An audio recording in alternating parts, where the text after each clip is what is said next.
guitar, his bald head, non-stop planting, or humming some hardcore tune.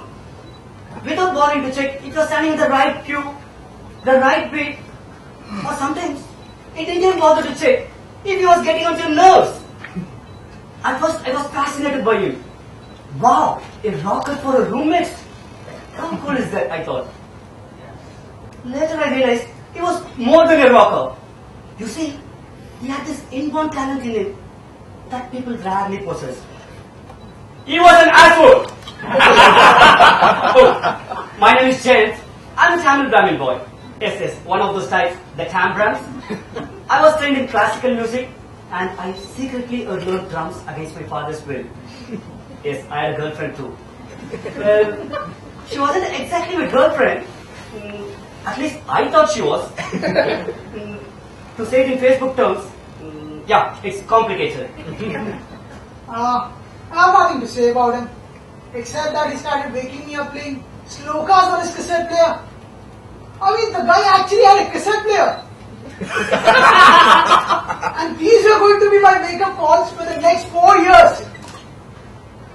He was a typical damn rat. You know, the ones who actually have an opinion on all matters without really knowing anything. I could see he was fascinated by me. Until one day, when he saw my passport copy lying on the bed. He picked it up, saw it, and said,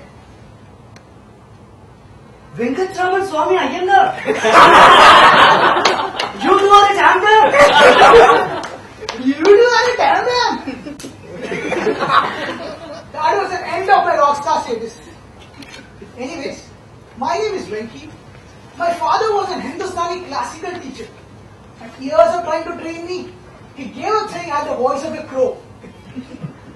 That's when I heard Bruce Springsteen and Bryan Adams on MTV. And I knew there was some hope. I tried to sing like them. And guess what? I was good. FYI, Jayant doesn't know I'm trained in classical music. So let's keep that a secret. Pink Floyd, The Doors, Jimi Hendrix, you name the trippy guitar playing acid popping band, we listened to them all night long. You know, we even started our own rock band. We called it Paranoid United States of Suicidal Junk. In short, pussy. It means death of rival lovers looking for pain. It means nothing. When we just wanted to say pussy in front of the principal without getting expelled. And during our first annual day performance, our bassist chickened out. So Venki and I got drunk. Something he thought would be funny at that moment. And the next thing you know, all hell broke loose. I vomited. And the vomit projected straight from the stage to the audience and landed on the fluid mechanic teacher's face. Coming to think of it now, it was kind of ironic.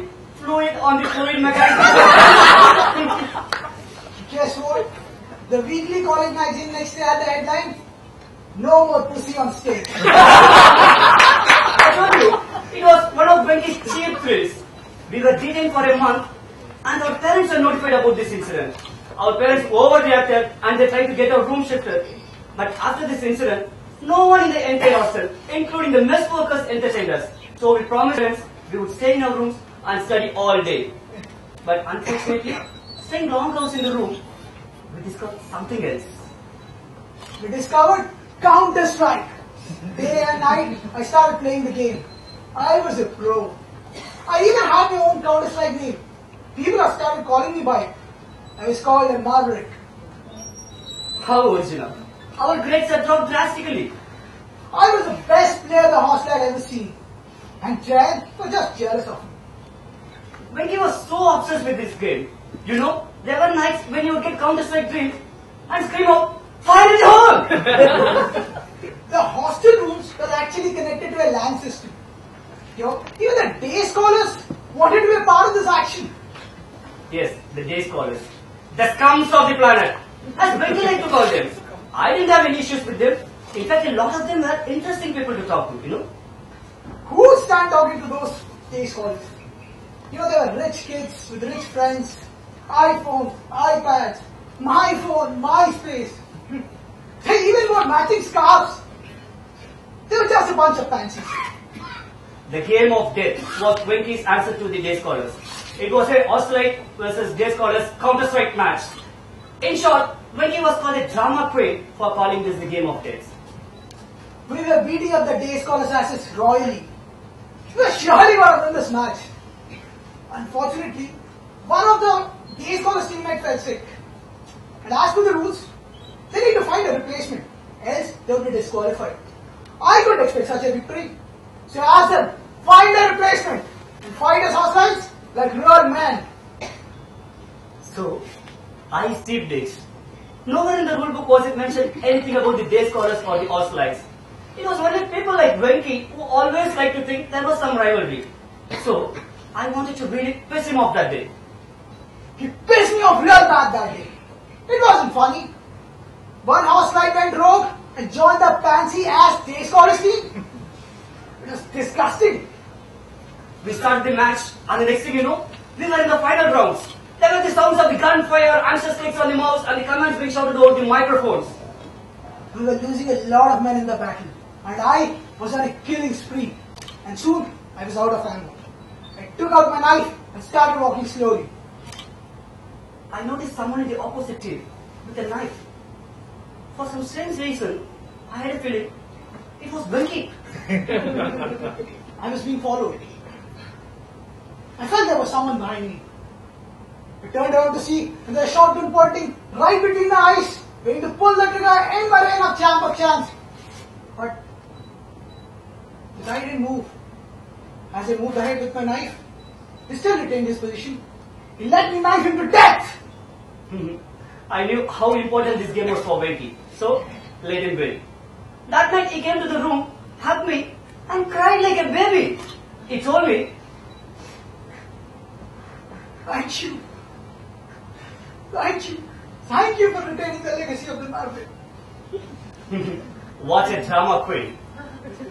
With the college coming to an end, we decided to do something wild. We decided to go to a dance bar. For hours of persuading him and convincing him that he can wash off his sins early in the morning with some holy water, 12 rounds around the temple, or some magic bhasma, we got into the dance bar.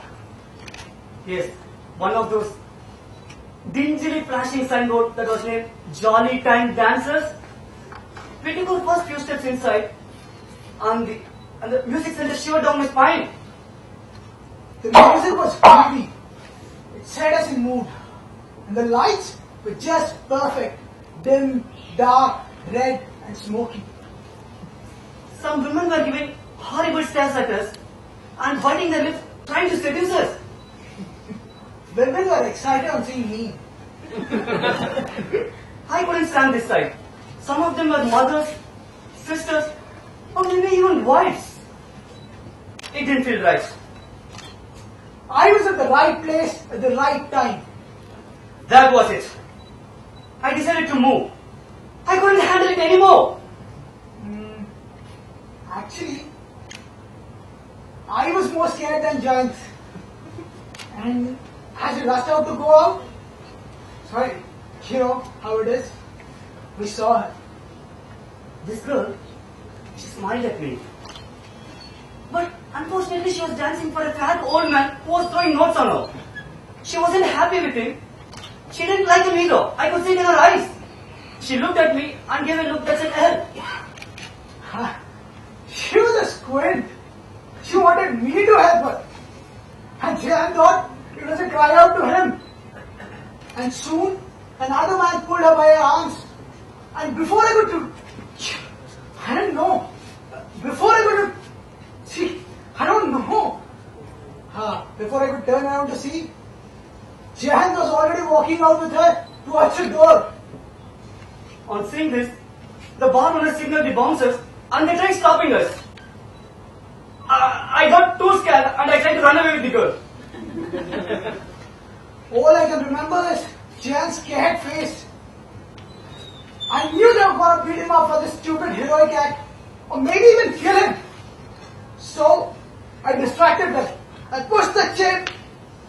I didn't know whatever I did. I pushed everything. I pushed the tables, chairs, everything. And I got over the dance bar counter and started singing loudly. People in the bar got confused with Venky's sudden stage performance. He tried to save me, but he's letting them. I still don't know why he did that for me. Why the hell he tried to save my ass? And as I made the exit, I saw him screaming, "Run! Then just run fast!" And the door shut as I headed away with the girl.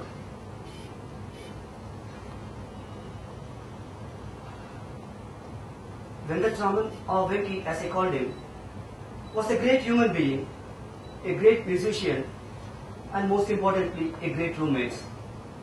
Today we gather here on his 10th death anniversary to pay homage to him, to remember his ways, or to remind us all that all good things come in funny packages.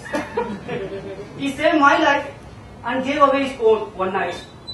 And today, as I stand here talking about him, I'm sure you would be sharing a similar story, somewhere in the heaven to the God, saying, You know what?